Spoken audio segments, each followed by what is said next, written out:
একই সাথে দুটি প্রাণ, তার মানে টুইন প্রেগনেন্সি। ডবল খুশি, ডবল আনন্দ। তাহলে সচেতনতাও কিন্তু আমাদের ডবল হতে হবে।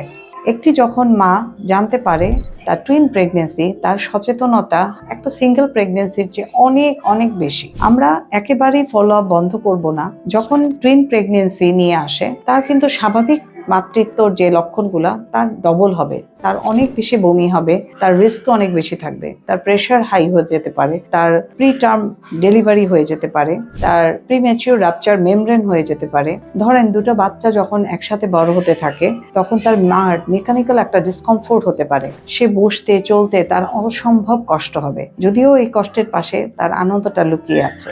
আপনারা একেবারেই ফলো আপ মিস করবেন না। গাইনি বিশেষজ্ঞর সাথে নিয়মিত যোগাযোগ করবেন, এবং আপনি কোন হসপিটালে ডেলিভারি করবেন এবং কোন হসপিটালে কোন সময়ে গেলে আপনি অ্যাভেলেবেল সার্ভিস পাবেন, আপনি রেগুলার তার যোগাযোগটা মেনটেন করবেন। এবং আপনার নিয়মিত যে পরীক্ষাগুলো, ব্লাড সুগার, আপনার প্রেশার, আপনার থাইরয়েড হরমোন, রক্তশূন্যতা, এগুলো অবশ্যই নিয়মিত চেক আপে রাখবেন।